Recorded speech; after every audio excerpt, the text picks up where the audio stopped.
And welcome back to the Southern Scene. You know, when it comes to our health and something goes wrong, people are willing to do just about anything to feel better. Doctors prescribe drugs and medical devices every day. But here's something to think about.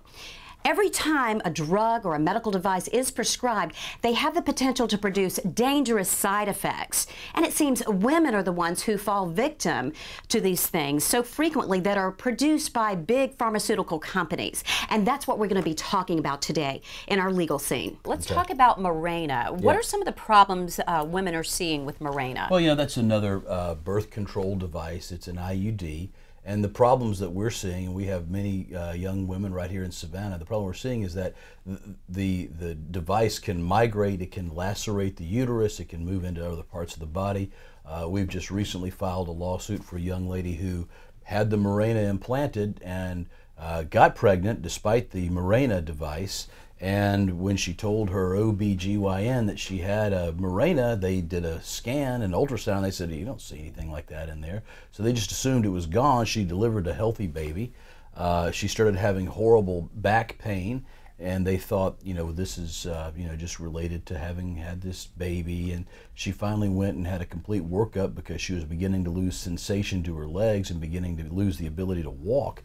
And they finally found that the device had migrated and was actually pressing and compressing the nerves of her lower spine and was beginning to paralyze her. And so it actually moved. The thing can migrate, and it can cause terrible infections. And again, this is a product that's manufactured by Bayer, which is a good company. And frankly, when Bayer makes products that are bad and hurt people, like Baycol, another piece of litigation we were involved in some time ago, they do step up to the plate and they do compensate people who are hurt. But let me ask you this.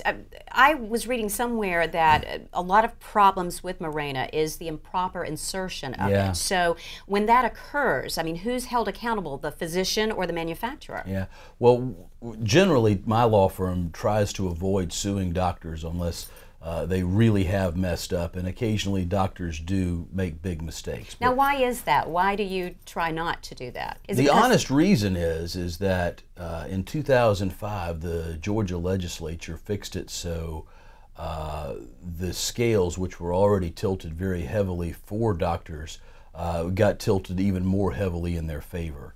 And so that medical malpractice litigation in Georgia essentially makes it so unless it's a gainfully employed man who is earning a big income who has been permanently disabled or killed, you can't really justify trying to hold doctors accountable. The other reason is, you know, frankly, with the kind of litigation that we do, and that is mainly bad drug products and car wrecks, frankly, is that we really do need the doctor's testimony in order to prove our cases.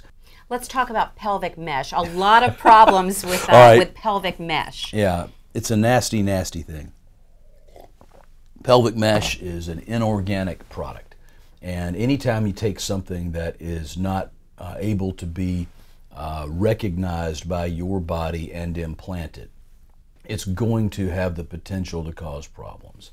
And pelvic mesh is something that's sort of but it's nothing new. I mean, it's been around. Mesh products have been around and been screwing people up for years.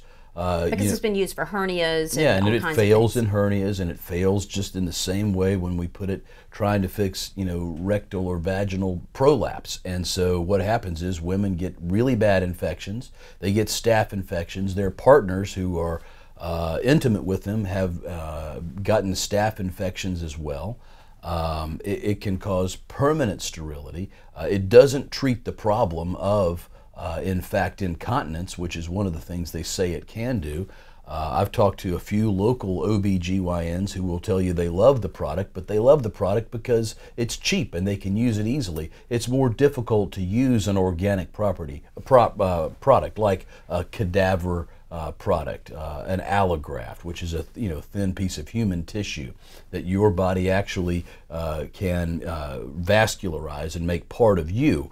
The mesh never ever will, and it's in an area that's prone to infection and prone to exposure to things where there shouldn't be an inorganic property. Aren't they really looking at pelvic mesh too as something that there needs to be more warnings and it labeled that it can produce more of a risk? You know, a lot of it's been recalled. I think really the product shouldn't be used, frankly. You know, some of the photographs and pictures and stories that we've seen of our clients and others who are going to trial, it's the most horrific stuff I've ever seen. And we've seen a lot of nasty pictures of a lot of gross things, but this stuff really does stand your hair on end. And people who are hurting from it ought to do something about it, because it's not right and they don't need to.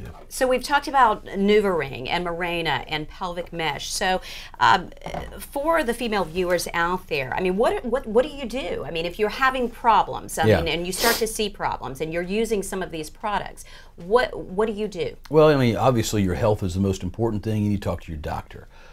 Doctors frequently will know of litigation that is ongoing and not tell you about it. You know, TV advertising lawyers to an extent do us a favor. They are always the first out there to tell you what product seems to be bad. Well, is it better to join a class action suit or to go, you know, through this as an individual case? No. If you are injured individually, whatever is wrong with you is unique to you, and you need to stand in your own shoes, and your damages are sufficient that if a lawyer will take your case, you don't want to be part of a class action. Okay, but can you go up against these big pharmaceutical companies? Yeah, well, we've been doing it. I've been doing it for 21 years. We do it successfully for our clients, and we do it every day. And, you know, you got to remember, they got a lot of money, and they hire good lawyers, but the facts remain the same no matter how they try to twist them. You know, I'm sure there are a lot of females out there who have dealt with some of these problems. As a final word, Mark, what would you say to them and give them a piece of advice as we finish out our legal segment? I really think that you need to take the time and research the products that you're going to use. You need to understand the warnings that the company puts out about the products. You need to have a doctor who you can have a conversation with and find out what it is you are using. And if you start to have problems, you need to be able to speak with your doctor. Again, you know, a lawsuit is not something that's going to bring your health back. We can, at best, get you money. Thanks, Mark. If you have questions for Mark on this particular issue or any other legal issue, all you have to do is call the number or go to the website on our screen. You can go to our Facebook page or the Southern Scene website. We'll find out those answers for you. Don't go away. We'll be back with more of the Southern Scene right after this.